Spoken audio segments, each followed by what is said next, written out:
Hello दोस्तों, मैं धर्मराज कुमार आप सभी का स्वागत करता हूं हमारे अपने चैनल शिक्षा विद डीके पर।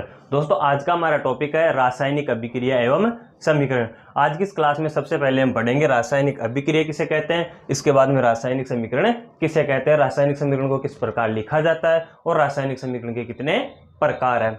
तो देखो दोस्तों, सबसे पहले रासायनिक अभिक्रिया।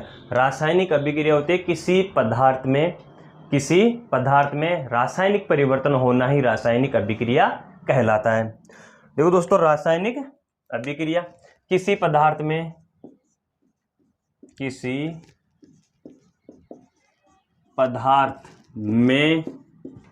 रासायनिक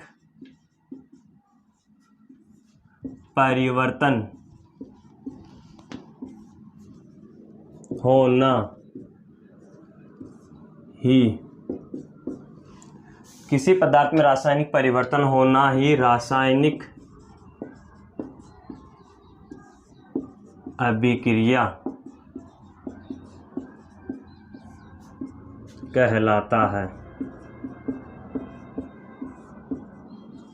दोस्तों, रासायनिक अभिक्रिया किसे कहते हैं? रासायनिक अभिक्रिया कहते हैं किसी पदार्थ में रासायनिक परिवर्तन होता है ना, उसे ही हम रासायनिक अभिक्रिया कहते हैं। देखो दोस्तों, अब इसके बाद में आता है रासायनिक परिवर्तन। क्या होता है दोस्तों? परिवर्तन दो प्रकार का होता है, ध्यान रखना। परिवर्तन दो प्रकार का होता है, एक होता है भौतिक परिवर्तन और एक होता है रासायनिक परिवर्तन। पहला होता है भौतिक परिवर्तन,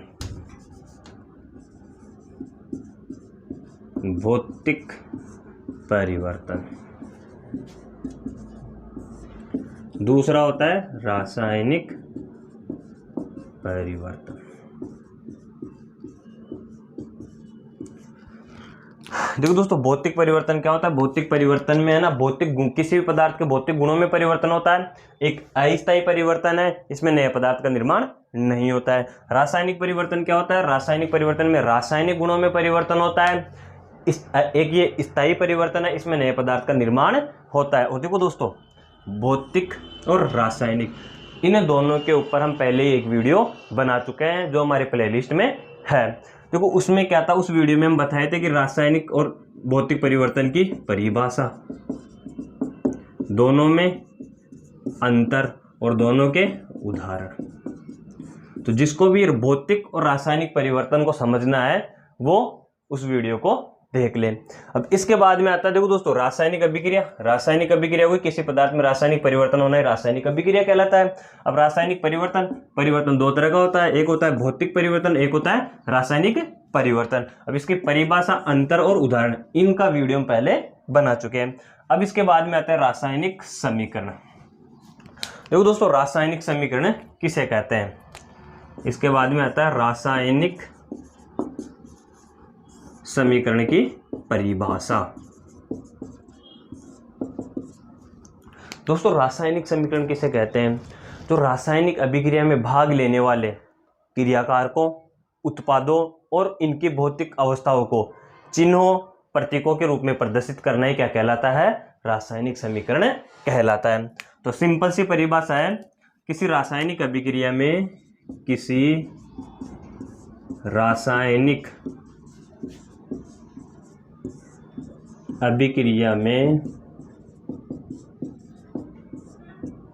भाग लेने वाले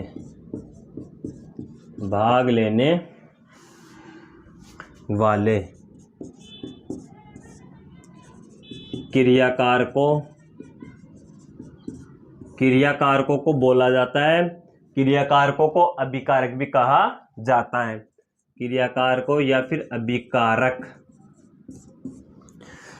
किसी रासायनिक अभिक्रिया में भाग लेने वाले क्रियाकारकों, उत्पादों व इनकी भौतिक अवस्थाओं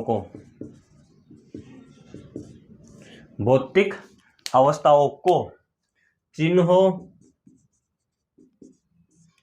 व प्रतीकों के रूप में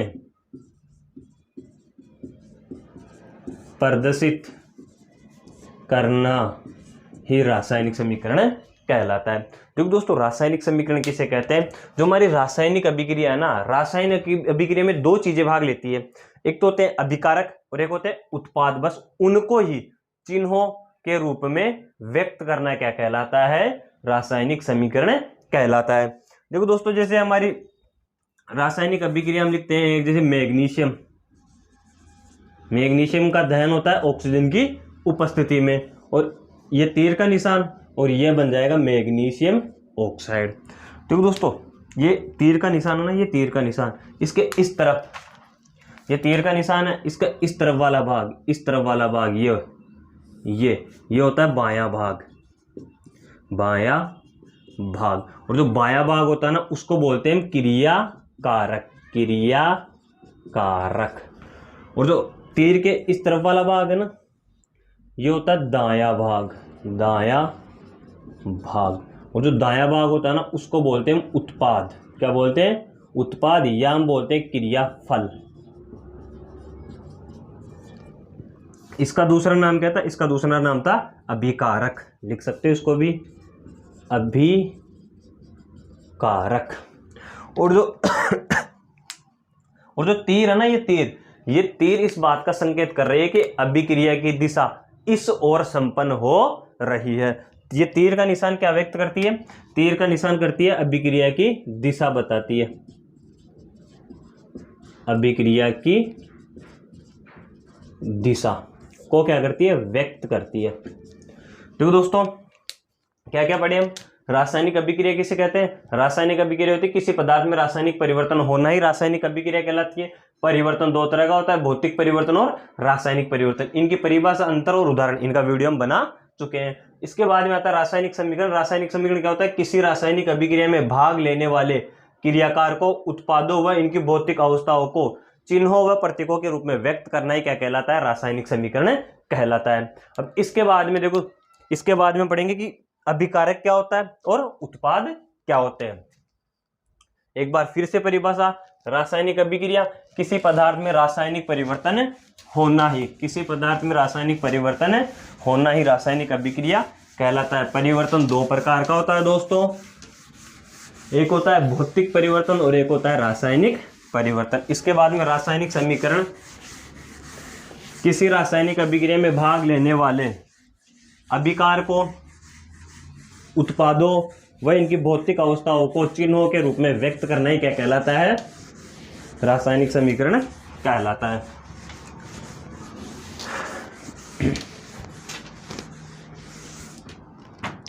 अब देखो दोस्तों, जैसे हमने क्या लिखा था, CM, ये मैग्नीशियम प्लस O2, ये क्या था? मैग्नीशियम ऑक्साइड, यानी कि MgO। क्या था? MgO। देखो, ये इस तरफ वाले तो क्या कहलाते हैं? इस तरफ वाले तो कहलाएंगे अभिकारक, अभिकारक या फिर क्रियाकारक। इस तरफ वाले कहलाएंगे उत्पाद। और देखो दोस्तों, अभिकारक किसे कहते हैं और उत्पाद किसे कहते हैं? सबसे पहले अभिकारक की परिभाषा। अभिकारक,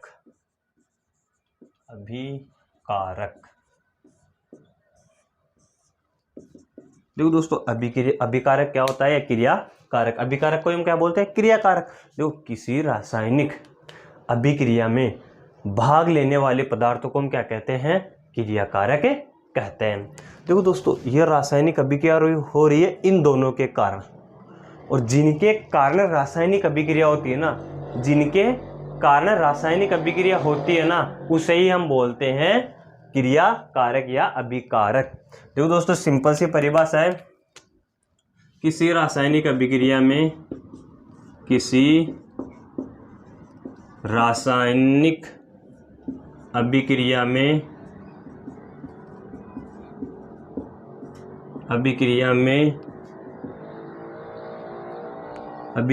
भाग लेने वाले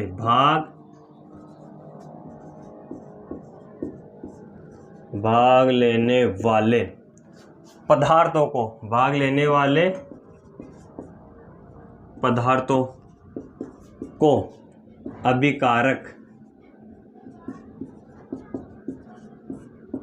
या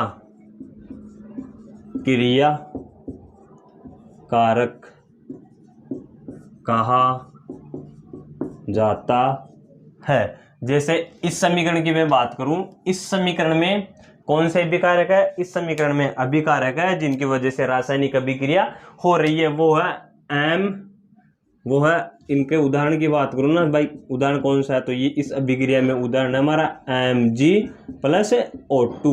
ये दोनों क्या है? ये दोनों है अभिकारक। इसके बाद में आती है उत्पाद। देखो दोस्तों, उत्पाद क्या होती है? किसी रासायनिक अभिक्रिया के दौरान जो नया पदार्थ बनता है ना, किसी रासायनिक अभिक्रिया के दौरान जो नया पदार्थ बनता है ना, उसे हम बोलते हैं उत्पाद। क्रियाकारक जिनके कारण रासायनिक अभिक्रिया हो रही है वो क्रियाकारक, और दोनों क्रियाकारकों से जो नया पदार्थ बन रहा है ना, उसे बोलते हैं हम उत्पाद। तो देखो दोस्तों, उत्पाद क्या होता है?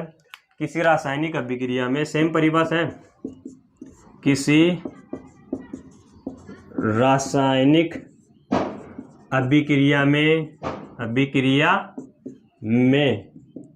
बनने वाले नए पदार्थ को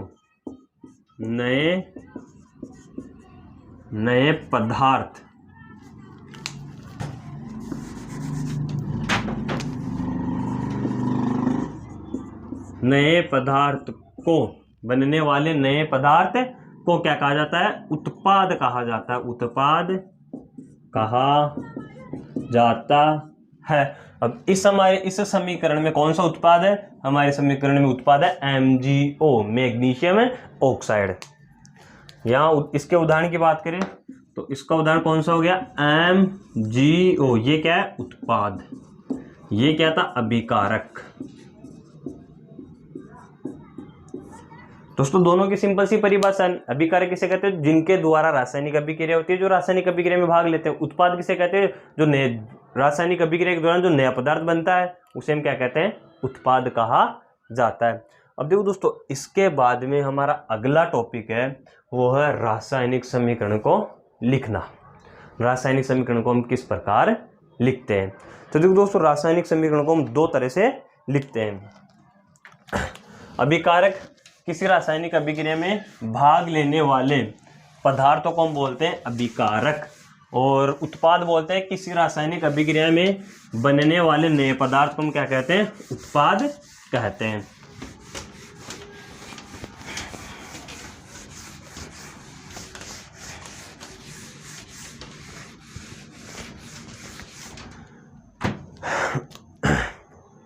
अब हमारा अगला टॉपिक है रासायनिक समीकरण को लिखना, है ना।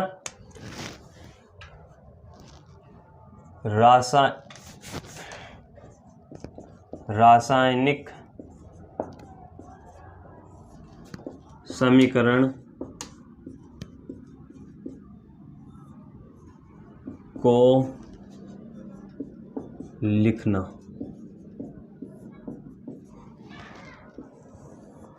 देखो दोस्तों, रासायनिक समीकरण को दो प्रकार से लिखा जाता है। रासायनिक समीकरण को दो प्रकार से लिखा जाता है। एक होता है शब्द समीकरण और एक होता है सूत्र समीकरण, है ना। रासायनिक अभिक्रिया को दो प्रकार से लिखा जाता है। पहला तो होता है शब्द समीकरण।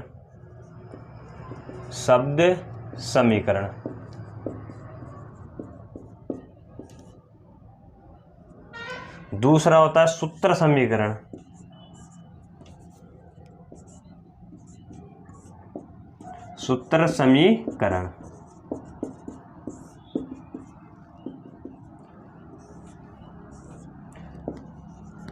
ये हमारा टॉपिक है, रासायनिक समीकरण को लिखना। रासायनिक समीकरण को दो तरीके से लिखा जाता है। एक तो लिखा जाता है शब्द के रूप में और एक लिखा जाता है सूत्रों के द्वारा।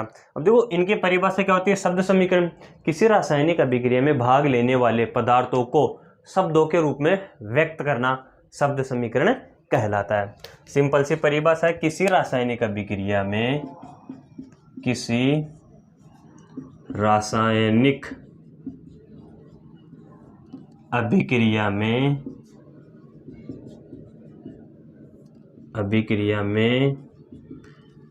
भाग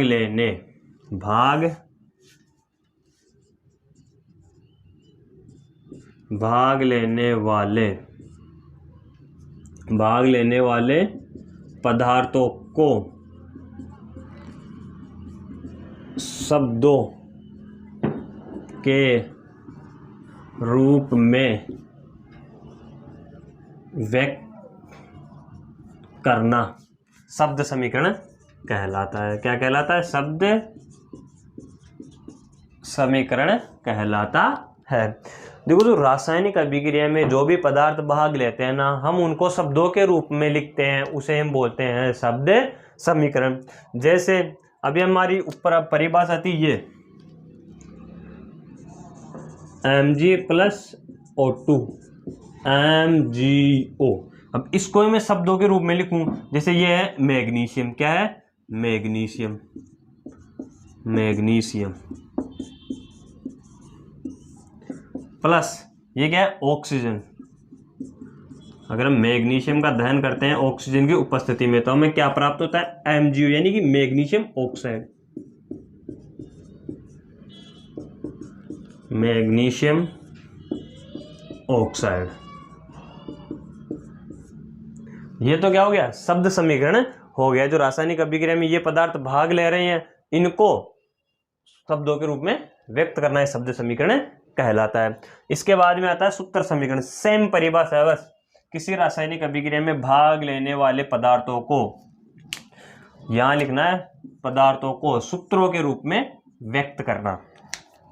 देखो दोस्तों, किसी रासायनिक अभिक्रिया में, किसी रासायनिक अभिक्रिया में भाग लेने वाले, सेम, यहां तक तो सेम है, भाग लेने वाले पदार्थों को सूत्रों के रूप में व्यक्त करना। सूत्रों के रूप में, सूत्रों के रूप में व्यक्त करना क्या कहलाता है? सूत्र समीकरण कहलाता है। जैसे ये है मैग्नीशियम और ये है मैग्नीशियम ऑक्साइड। इस तरह से है ना, रासायनिक समीकरण को दो प्रकार से लिखा जाता है। एक लिखा जाता है शब्दों के रूप में और एक लिखा जाता है सूत्रों के रूप में। जिन पदार्थों को शब्दों के रूप में लिखते हैं उन्हें शब्द समीकरण कहते हैं, और जिन पदार्थों को सूत्रों के रूप में लिखते हैं उन्हें कहते हैं सूत्र समीकरण। अब दोस्तों, अगला हमारा टॉपिक है वो है रासायनिक समीकरण के प्रकार, और इस क्लास का ये लास्ट टॉपिक है। कौन सा टॉपिक है? रासायनिक समीकरण के प्रकार। दोस्तों, अगला हमारा टॉपिक है रासायनिक समीकरण के प्रकार। रासायनिक समीकरण के प्रकार। दोस्तों, रासायनिक समीकरण दो प्रकार के होते हैं। जो रासायनिक समीकरण है वो दो प्रकार के होते हैं। एक होता है संतुलित समीकरण और एक होता है असंतुलित समीकरण। रासायनिक समीकरण को दो प्रकार से लिखा जाता है और इसके प्रकार भी दो है। देखो दोस्तों, पहला है, इसका पहला प्रकार है वो है असंतुलित समीकरण। असंतुलित समीकरण। और दूसरा है संतुलित समीकरण। और जो असंतुलित समीकरण होता है ना, उसे बोलते हैं कंकाली समीकरण। उसे हम क्या बोलते हैं? कंकाली समीकरण कहते हैं। अब देखो तो, असंतुलित समीकरण होता है किसी रासायनिक अभिक्रिया के अभिकारकों के परमाणुओं की संख्या व उत्पादों के परमाणुओं की संख्या असमान होती है ना। यहां ध्यान रखना, यहां आ गया ना तो यहां भी असमान आएगा। और इसमें क्या होता है? अभिकारकों के परमाणुओं की संख्या और उत्पादों के परमाणुओं की संख्या समान होती है। उत्पादों के परमाणुओं की संख्या क्या होती है? समान होती है। उसे हम बोलते हैं संतुलित समीकरण। देखो दोस्तों, किसी रासायनिक अभिक्रिया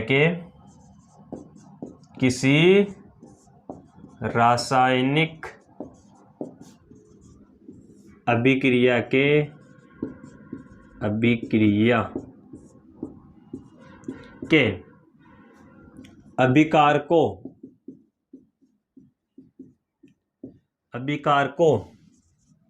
के परमाणुओं की संख्या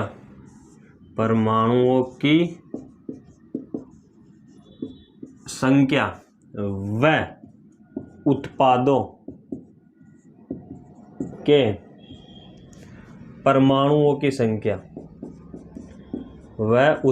के परमाणुओं की संख्या असमान हो, क्या हो, असमान हो, उसे हम बोलते हैं, उसे असंतुलित समीकरण कहा जाता है। ध्यान रखना इसमें क्या होगा, असमान। क्यों, यहाँ अ है तो यहाँ भी अ होगा, असमान होगा। असमान क्या होगा, अभिकारकों के परमाणु और उत्पादों के परमाणुओं की संख्या या फिर इनका द्रव्यमान। या तो इनकी संख्या असमान होगी या इनका द्रव्यमान असमान होगा। अगर संख्या असमान होगी तो द्रव्यमान अपने आप ही असमान होगा। इसके बाद में देखो इसका उदाहरण देखो दोस्तों, इसका उदाहरण है जैसे वही उदाहरण ले लेते हैं Mg+O2, यह है ऑक्सीजन, यह है मैग्नीशियम, ये बन गया MgO। इस तरफ क्या है, अभिकारक, ये है हमारे अभिकारक, और इस तरफ क्या है, ये हमारे उत्पाद है। अब देखो दोस्तों, यहाँ मैग्नीशियम 1 है, यहाँ मैग्नीशियम क्या है, लिख लेते हैं, यहाँ मैग्नीशियम और ऑक्सीजन है। इस तरफ भी यही है, मैग्नीशियम और ऑक्सीजन। अब यहाँ मैग्नीशियम की संख्या है 1, ऑक्सीजन की संख्या है 2। ऑक्सीजन की कितनी है, 2 है। यहाँ मैग्नीशियम है 1, ऑक्सीजन कितना है, 1। तो देखो इनके परमाणुओं की संख्या अलग अलग है, असमान है, इस वजह से इसको बोला जाता है असंतुलित समीकरण या कंकाली समीकरण या ढांचा समीकरण। एक नाम और इसका, वो है ढांचा समीकरण। ध्यान रखना ना, जैसे एक उदाहरण और ले लो, C+O2 CO2, ये आ गया हमारा संतुलित समीकरण का उदाहरण। अब इसके बाद में आते हैं संतुलित समीकरण की सेम परिभाषा है, यहां तक समान है, ऐसी की ऐसी है। किसी रासायनिक अभिक्रिया के अभिकारकों के परमाणुओं की संख्या व उत्पादों के परमाणुओं की संख्या यहां से आ गया ना, तो यहां होगी समान। सेम परिभाषा है दोस्तों, इसमें से आराम से एक परिभाषा याद रखो, दूसरी याद हो जाएगी। किसी रासायनिक अभिक्रिया के अभिकारकों के परमाणुओं की संख्या, अभिकारकों के परमाणुओं की संख्या व उत्पादों के परमाणुओं की संख्या समान हो, क्या हो, समान हो, उसे हम बोलते हैं संतुलित समीकरण।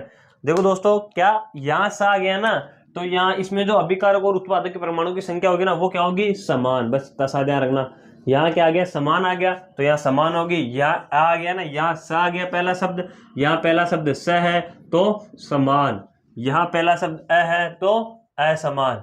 याद रखने की क्या है, ट्रिक है ना। आ गया तो अभिकारकों के परमाणु की संख्या और उत्पादों के परमाणु की संख्या असमान होगी, और स आ गया ना, तो अभिकारकों के परमाणु की संख्या व उत्पादों के परमाणु की संख्या क्या होगी, समान होगी। इसका उदाहरण ये C+O2, जैसे C+O2, यह हो गया CO2। यहां देखो कार्बन है, यहाँ ऑक्सीजन है, यहाँ कार्बन है, यहाँ ऑक्सीजन है। अब यहाँ कार्बन, ये इधर वाले अभिकारक है, ये क्या है, अभिकारक, ये है उत्पाद। कार्बन की संख्या यहाँ 1 है, ऑक्सीजन की संख्या यहाँ 2 है। कार्बन की संख्या यहाँ 1 है, ऑक्सीजन की संख्या यहाँ 2 है, आराम से कट रहे हैं, तो ये क्या है, समान है। और जहाँ समान होता है ना, वहां होती है संतुलित समीकरण, है ना।